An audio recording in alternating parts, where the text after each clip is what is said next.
হাতে মেহেদি দিলে নামাজ হবে কিনা। হাতে যদি মেহেদি দেন মা বোনরা, তাহলে সেক্ষেত্রে নামাজের কোনো অসুবিধা হবে না, বরং মেয়েদের জন্য হাতে মেহেদি দেওয়া সুন্নাহ, ভালো। নবী করিম সাল্লাল্লাহু আলাইহি সাল্লাম কোন এক নারী কিছু একটা দিয়েছেন পর্দার আড়াল থেকে হাত দিয়ে বা কোনোভাবে, তো নবী সাল্লাল্লাহু আলাইহি সাল্লাম মহিলাদের ওদিক থেকে দেওয়া হয়েছে কিন্তু হাতে মেহেদি নাই, এটা দেখে তিনি আশ্চর্য হয়েছেন যে কোনো পুরুষ নাকি সেখানে, মানে পুরুষের হাতটা আসলো কোত্থেকে। তখন বলা হলো না, মহিলাদের হাত। তখন নবী সাল্লাল্লাহু আলাইহি সাল্লাম আশ্চর্য হয়েছেন। এই হাদিস থেকে বোঝা যায় মেয়েরা হাতে মেহেদি দেওয়া সুন্নাহ। অনেক মেয়েরা হাতে মেহেদি দেওয়াটাকে তারা মনে করেন শৌখিনতা, বিলাসিতা। তাদের এই সাজগোজকে ইসলাম পছন্দ করে, প্রশংসা করে, করবে, বিশেষ করে বিবাহিত নারীরা তো বটেই। বিধায় মেহেদি ব্যবহার করলে ওযু হবে, কোনো অসুবিধা নাই, নামাজও হবে।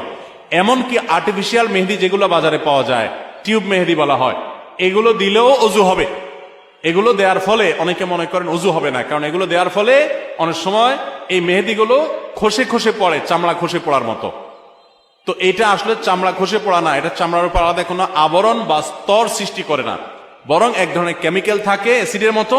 এটার কারণে চামড়ার উপরে সূক্ষ্ম লেয়ারটা, যেখানে বেশি মেডিসিন পড়ে সেখানে একটু খসে পড়ে। এর কারণে আলাদা লেয়ার যেহেতু হয় না, অতএব এগুলো দিলে ওযু হবে, নামাজও হবে। মেহেদি ব্যবহার করতে পারেন, কোনো অসুবিধা নেই। এবং মেহেদি চুলেও ব্যবহার করা যায়, পায়ে চাইলে পায়েও মেহেদি ব্যবহার করা যায়। অনেকে বলে না, যেই মেহেদি দাড়িতে চুলে ব্যবহার করা হয়েছে, নবী সাল্লাল্লাহু আলাইহি সাল্লামের সুন্নাহ যেটি আপনার দাড়ি চুলকে সাদা হয়ে গেলে সেটাকে অন্য কালারে, মেহেদির কালার ইত্যাদিতে পরিবর্তন করার নির্দেশ তিনি করেছেন, তাহলে সেটা কিভাবে আমরা পায়ে দিতে পারি? অনেকে বলেন এটা একেবারে অযৌক্তিক কথা এবং শরীয়ত কোথাও এটা নিষেধ করে না যে পায়ে মেহেদি দেওয়া যাবে না, পায়েও মেহেদি দিতে পারেন। এবং যারা মনে করেন যে দাড়িতে চুলে ব্যবহার করে যে জিনিস, সে জিনিস পায়ে দেওয়া যায় না, তো তেলও তো দাড়িতে চুলে মানুষ ব্যবহার করে, তো তেল পায়ে দেন কিভাবে?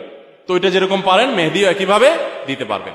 আবার পুরুষরা অনেকে মেহেদি পরেন, ইসলাম শরীয়তের দৃষ্টিকোণ থেকে এটা অনুচিত কাজ, অনুত্তম কাজ, এটা ভালো কাজ না। এটা মেয়েদের জন্য আল্লাহ তাআলা রেখেছেন, তারা সাজগোজ গ্রহণ করবে। দেখেন কিছু জিনিস আছে মেয়েদের জন্য স্পেশাল, এগুলো ছেলেরা টানাটানি করতে যাবে না। ছেলে মানুষ, আপনি মেহেদি হাতে দিতে যাবেন না। আপনার মেয়ে, আপনার স্ত্রী, তাদেরকে মেহেদি হাতে দেওয়াবেন। আমাদের দেশে অনেক ছেলেরা আছে এই কাম করে। এখন কিয়ামত যত নিকটবর্তী হচ্ছে, ছেলেদেরটা মেয়েরা, মেয়েদেরটা ছেলেরা ধারণ করা শুরু করেছে। ছেলেদের জন্য, মেয়েদের জন্য নির্দেশ করা হয়েছে তারা ওড়না পরবে। এখনো আজকাল বাজারে যে সমস্ত পাওয়া যায় মেয়েদের, অনেক জামার সাথে ওড়না পাওয়া যায় না, ওড়না মেয়েরা পড়তে চায় না, বরং পাঞ্জাবির সাথে এখন ছেলেদের একটা ওড়না দেওয়া হয়, আছে না নাই? তো এগুলো কিয়ামতের লক্ষণ। শয়তান নারী পুরুষের মধ্যে এ ধরনের অস্থিরতা তৈরি করবে, এটা কিয়ামতের আলামতের মধ্যে থেকে একটি বিধায়। এগুলোর উপর আমাদের সাবধান থাকতে হবে। মগ বা বালতির ভেতরে হাত ঢুকিয়ে দিয়ে ওযু করা যাবে কিনা? মগ বা বালতিতে হাত ঢুকায় দিয়ে কোষ করে পানি ওযু করতে পারবেন, তবে তার আগে অবশ্যই আপনার দুই হাতের কবজি 3 বার ভালো করে ধুয়ে নেবেন, এটা সুন্নাহ। নবী করিম সাল্লাল্লাহু আলাইহি সাল্লামের নির্দেশ না এটা। ইসলাম সবচেয়ে বেশি আমাদেরকে সভ্যতা শিখিয়েছে, ভদ্রতা শিখিয়েছে।